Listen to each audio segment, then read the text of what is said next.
പൊതുയിടങ്ങളിലെ സ്ത്രീകൾ അനുഭവിക്കുന്ന പ്രശ്നങ്ങൾ പരിഹരിക്കുന്നതിന് പദ്ധതികൾ ആവിഷ്കരിക്കുമെന്ന വനിതാ കമ്മീഷൻ അംഗം പി കുഞ്ഞായിഷ പറഞ്ഞു. കാസർഗോഡ് ജില്ലാ പഞ്ചായത്ത് ഹാളിൽ നടന്ന ജില്ലാതല അദാലത്തിൽ പരാതികൾ കേട്ട ശേഷം മാധ്യമങ്ങളോട് സംസാരിക്കുകയായിരുന്നു അവർ. This news sponsored by Emmanuel Silks, Kanhangad, Kannur and Thrissur. പൊതുയിടങ്ങളിലെ സ്ത്രീകളുടെ പ്രശ്നങ്ങൾ പരിഹരിക്കുന്നതിനായി വനിതാ കമ്മീഷൻ നേതൃത്വത്തിൽ പദ്ധതികൾ ആവിഷ്കരിക്കുമെന്നും ഇതിനു മുന്നോടിയായി പ്രശ്നങ്ങൾ പഠിച്ച് നിർദ്ദേശങ്ങൾ സമർപ്പിക്കുന്നതിനായി ജനുവരി മുതൽ സെമിനാറുകൾ സംഘടിപ്പിക്കുമെന്നും കേരള വനിതാ കമ്മീഷൻ അംഗം പി കുഞ്ഞായിഷ പറഞ്ഞു. കാസർഗോഡ് ജില്ലാ പഞ്ചായത്ത് ഹാളിൽ നടന്ന ജില്ലാതല അദാലത്തിൽ പരാതികൾ കേട്ട ശേഷം മാധ്യമങ്ങളോട് സംസാരിക്കുകയായിരുന്നു അവർ. സ്ത്രീകൾക്ക് നേരെയുള്ള കടന്നുകയറ്റവും അതിക്രമവും തടയുന്നതിന് യാത്രാവേളകളിലും തൊഴിലിടങ്ങളിലും സ്ത്രീ സുരക്ഷ ഉറപ്പുവരുത്തണമെന്നും പി കുഞ്ഞായിഷ പറഞ്ഞു. ജനാധിപത്യ പ്രക്രിയയിൽ പങ്കാളിത്തം വഹിച്ച് സ്ത്രീ സമൂഹം പുരുഷനോടൊപ്പം പൊതുസമൂഹത്തിൽ സജീവമായി ഇടപെടുന്നത് പോലും തെറ്റാണ് എന്ന തരത്തിലുള്ള അഭിപ്രായങ്ങൾ പോലും ഉയർന്നു വരുന്നത് ഈ അടുത്ത കാലത്ത് നമുക്ക് കാണാൻ സാധിച്ചിട്ടുണ്ട്.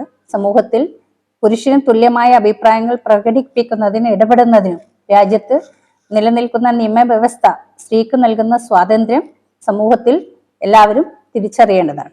സോഷ്യൽ മീഡിയ പ്ലാറ്റ്ഫോമിൽ യാതൊരു നിയന്ത്രണവുമില്ലാതെ സ്ത്രീകളെ വളരെ തെറ്റായി ചിത്രീകരിക്കുന്ന ചില പരാമർശങ്ങളും മറ്റും നമ്മൾ കർശനമായിട്ട് തടയേണ്ടതായിട്ടുണ്ട്.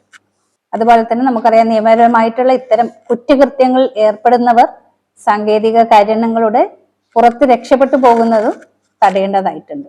യാത്രാവേളകളിൽ സ്ത്രീകൾ വളരെ ഗൗരവമേറിയ പ്രശ്നങ്ങൾ നേരിട്ടുകൊണ്ടിരിക്കുകയാണ്.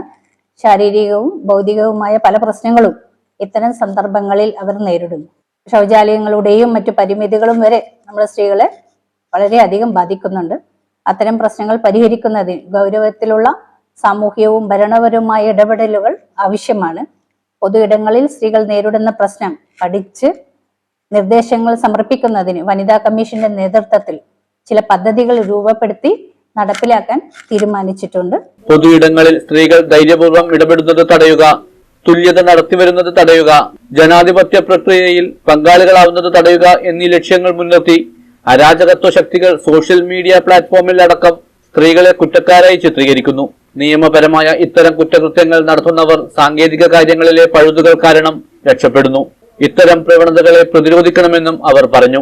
സാമ്പത്തിക വിഷയങ്ങൾ, വിവാഹ വാഗ്ദാനം ചെയ്തുള്ള ചൂഷണം, വിവാഹേതര ബന്ധങ്ങൾ വഴി തർക്കങ്ങൾ തുടങ്ങിയ വിഷയങ്ങളിൽ 37 പരാതികളാണ് അദാലത്തിൽ വനിതാ കമ്മീഷൻ അംഗം കേട്ടത്.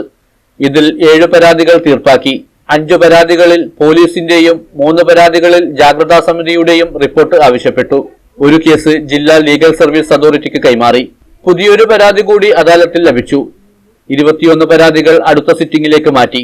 അഡ്വക്കേറ്റ് എം ഇന്ദിരാവതി, ജില്ലാ crime branch deputy superintendent Uttam Das, Kasaragod വനിതാ cell sub inspector M V Saranya, assistant sub inspector K V Chandrika എന്നിവർ അദാലത്തിൽ പങ്കെടുത്തു. News bureau, Kasaragod.